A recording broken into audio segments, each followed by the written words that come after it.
ಸಚಿವ ಸಂಪುಟ ಪುನರಚನೆಗೆ ಸಾಕಷ್ಟು ಜನ ಶಾಸಕರು ಲೆಟರ್ ಬರೆದಿದ್ದಾರೆ. ಸಚಿವ ಸಂಪುಟ ಪುನರಚನೆಗೆ ಕಾಂಗ್ರೆಸ್ ಶಾಸಕರು ಪತ್ರ ಬರೆದಿರ್ತಾರೆ. ಅವರು ಕಾದು ಕಾದು ಕಾದು ಸುಸ್ತಾಗ್ಬಿಟ್ಟಿದ್ದಾರೆ. 2.5 ವರ್ಷ ನವೆಂಬರ್ 21ನೇ ತಾರೀಕು ಪುನರ್ರಚನೆ ಆಗುತ್ತೆ ಅಂತ ಎಲ್ಲ ಕಾದ್ಕೊಂಡಿದ್ರು. ಅವರು 50-50 ಅಂತ 50% ತೆಗಿಬೇಕು, 50% ಹೊಸಬರನ್ನ.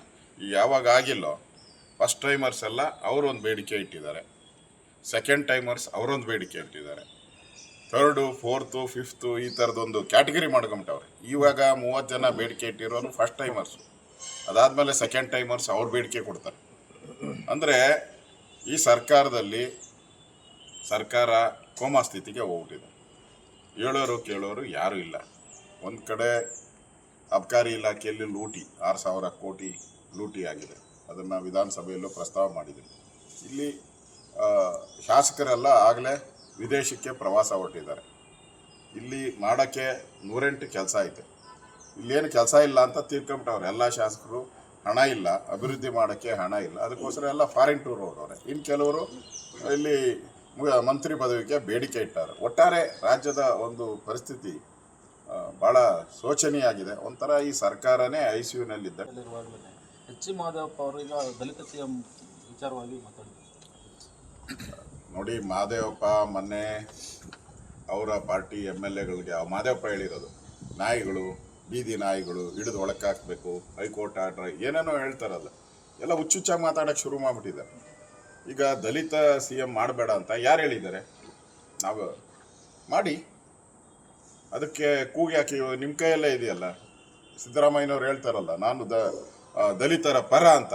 ಈಗ ತೋರಿಸಿ, ನೀನು ದಲಿತರ ಪರನೋ ನಿನ್ನ ಪರನೋ ತೋರಿಸಿ. ಈಗ ಬೇರೆ ಜಾತಿ ಕಾರ್ಡ್ ಬೇರೆ ಉಪಯೋಗ ಮಾಡಿದ್ದೀರಲ್ಲ, ನಾನು ಈ ಜಾತಿ, ಅದಕ್ಕೋಸ್ಕರ ನನ್ನ ಇಳಿಸೋಕ್ಕೆ ಅದೇನೋ ಕುರಿಕಾಯನ್ನು ನಾನು ಅಂತ ಹೇಳಿದಾರಲ್ಲ. ಯಾರಾದರೂ ಈ ರಾಜ್ಯದಲ್ಲಿ ಇದುವರೆಗೂ ಮುಖ್ಯಮಂತ್ರಿಗಳಾಗಿದ್ದಂಥ ಕೆಂಗಲ್ ಹನುಮಂತಯ್ಯ, ವೀರೇಂದ್ರ ಪಾಟೀಲ್, ನಿಜಲಿಂಗಪ್ಪ, SM ಕೃಷ್ಣ ಅವರು ಯಾರಾದರೂ ಒಬ್ಬರು ಅವ್ರ ಅಧಿಕಾರದಿಂದ ಇಳಿದಾಗ ಜಾತಿ ಹೆಸರು ಹೇಳಿದಾರ? First time. ಅಂದರೆ ಸಿದ್ದರಾಮಯ್ಯ ಯಾವುದೋ ಒಂದು ಜಾತಿಯಿಂದ ಆಯ್ಕೆ ಆಗ್ತಾ ಇದ್ದಾರೆ. ಹಾಗಾದರೆ ಬೇರೆ ಜಾತಿಯವರ ಓಟ್ ಬೇಡವಾ ಇವರಿಗೆ? ಆ ಒಂದು ಜಾತಿ ಇದ್ದರೆ ಸಾಕ ನಿಮಗೆ? ನೀವು ಕರ್ನಾಟಕದ ರಾಜ್ಯದ ಮುಖ್ಯಮಂತ್ರಿ, ಎಲ್ಲ ಜಾತಿ ಸಮುದಾಯದ ಜೊತೆಯಲ್ಲಿ ಕೆಲಸ ಮಾಡಬೇಕಾಗಿದ್ದು ಕಾನೂನಾತ್ಮಕವಾಗಿ ನಿಮ್ಮ ಡ್ಯೂಟಿ. ಅದು ಬಿಟ್ಬಿಟ್ಟು ನಾನು ಆ ಜಾತಿಯವನೋ ನನಗೆ ಅವಕಾಶ ಕೊಟ್ಟಿಲ್ಲ ಅಂತೇಳಿ ನೀವು ಟ್ವೀಟ್ ಮಾಡಿರೋದು ನಿಮ್ಮ ಅಂದರೆ ಹೈಕಮಾಂಡಿಂದ ಮೆಸೇಜ್ ಬಂದಿದೆ ಅಂತ ಪಕ್ಕ. ಈಗ ಹೈಕಮಾಂಡಿಂದ ನೀನು ಆದಷ್ಟು ಖಾಲಿ ಮಾಡಿ ಹೊರಡಪ್ಪ, ನೀನು ಮನೆ ಖಾಲಿ ಮಾಡು, ಇದು ಬಾಡಿಗೆ ಮನೆ, ನೀನು ಬಂದಿರೋದು ಕಾಂಗ್ರೆಸ್ಗೆ ಬಂದಿರೋದು ಬಾಡಿಗೆ ಮನೆಗೆ ಬಂದಿದೆಯಾ, ನಿನ್ನ ಲೀಸ್ ಪೀರಿಯಡ್ ಕೊಟ್ಟಿದ್ದೀರಿ ನಾವು, ಆ ಲೀಸ್ ಪೀರಿಯಡ್ ಮುಗಿದೋಯ್ತು, ಮನೆ ಖಾಲಿ ಮಾಡ್ಕೊಂಡು ಹೊರಡು ಅಂತ. ಒಂಥರ ಬಾಡಿಗೆ ಮನೆ ಖಾಲಿ ಮಾಡ್ಕೊಂಡು ಸಿದ್ದರಾಮಯ್ಯನವರು ಹೊರಡಬೇಕು, ಆ ರೀತಿ ಮೆಸೇಜ್ ಬಂದಿರಬೇಕು. ಅದಕ್ಕೋಸ್ಕರ ಜಾತಿಯ ನಾಟಕವನ್ನು seeing 2026 budget of state government. ನೋಡಿ, ಬಡ್ಜೆಟ್ ಮಾಡೋಕ್ಕೆ ಸಿದ್ದರಾಮಯ್ಯನ ಹತ್ರ ಹಣ ಇಲ್ಲ. ಕರ್ನಾಟಕದಲ್ಲಿ ನಂಬರ್ 1 ಮುಖ್ಯಮಂತ್ರಿ, ಹೈಯೆಸ್ಟ್ ಸಾಲ ಮಾಡಿರೋನು. ಇದು ಸೇರಿಸ್ಬಿಟ್ರೆ 3 ಲಕ್ಷ ಕೋಟಿ ಸಾಲ ಆಗ್ತದೆ. ಕರ್ನಾಟಕದಲ್ಲಿ ಉಳಿದಂಥ ಒಂದು 10-12 ಜನ ಮುಖ್ಯಮಂತ್ರಿಗಳಿದಾರಲ್ಲ, ಅವರೆಲ್ಲರೂ 2 ಲಕ್ಷ ಸಾಲ ಮಾಡಿಲ್ಲ. ಇವರೊಬ್ಬರೇ 3 ಲಕ್ಷ ಸಾಲ ಮಾಡಿದ್ದಾರೆ. 3 ಲಕ್ಷ ಕೋಟಿ ಅಂದರೆ ಒಬ್ಬೊಬ್ಬರ ತಲೆ ಮೇಲೆ 1 ಲಕ್ಷ. ನಾನು ಸಾಲನೇ ಮಾಡಿಲ್ಲ ಅಂತ ಯಾರೋ ಹೇಳ್ತಾರಲ್ಲ, ಕೆಲವರೆಲ್ಲ ಹೇಳ್ತಾ ಇರ್ತಾರೆ ನಾವು ಸಾಲನೇ ಮಾಡಿಲ್ಲ ಅಂತ. ಅವ್ರ ತಲೆ ಮೇಲೂ 1 ಲಕ್ಷದ ಮೇಲೆ ಸಾಲ ಹೋಗ್ತದೆ ಅಂತ ನನಗನ್ಸುತ್ತೆ. ಇದು ಮ್ಯಾಜಿಕ್ ಮಾಡೋ ಬಡ್ಜೆಟ್ ಅಷ್ಟೇ, ಮ್ಯಾಜಿಕ್. ಈಗ ನಾವು 3% ಒಳಗಡೆ ಇರಬೇಕು. ಕಳೆದ ಬಾರಿ 2.95% ಬಂದುಬಿಟ್ಟಿದ್ದೀವಿ ನಾವು, ಇನ್ನು ಕಡಿಮೆ. ಈ ಕರೆಕ್ಟಾಗಿ ಅವ್ರು ಲೆಕ್ಕ ಮಾಡಿದ್ರೆ ಆದಾಯ ಎಲ್ಲ ಕುಸಿತ ಆಗಿದೆ. ನಿಮಗೆ ಟ್ರಾನ್ಸ್ಪೋರ್ಟಲ್ಲಿ ಆದಾಯ ಕುಸಿತ ಆಗಿದೆ, ರೆವಿನ್ಯೂ ಅಲ್ಲಿ ಆದಾಯ ಕುಸಿತ ಆಗಿದೆ, ಸೇಲ್ ಟ್ಯಾಕ್ಸ್ ಅದರಲ್ಲಿ ಆದಾಯ ಕುಸಿತ ಆಗಿದೆ. ಆದರೆ ನೀವು ಮಾತ್ರ ಆದಾಯನ ಜಾಸ್ತಿ ತೋರಿಸ್ಕೊಂಡು ಒಂದು ಬಡ್ಜೆಟ್ ಮಾಡ್ತಾವ್ರೆ ಅಷ್ಟೇ. 100%. ಅಲ್ಲಿ ಇವರು ಇದುವರೆಗೂ 3 ಬಡ್ಜೆಟಲ್ಲಿ ನನ್ನ ದಾಖಲೆ ಬಿಡುಗಡೆ ಮಾಡ್ತೀನಿ, ನಾನು ದಾಖಲೆ ಎಲ್ಲ ತರಿಸಿದ್ದೀನಿ, ನಾನು ದಾಖಲೆ ಬಿಡುಗಡೆ ಮಾಡ್ತೀನಿ. ಅದರಲ್ಲಿ ಈ 3 ವರ್ಷದಲ್ಲಿ ತೋರಿಸಿರೋ ಅಷ್ಟು ಆದಾಯನೇ ಬಂದಿಲ್ಲ.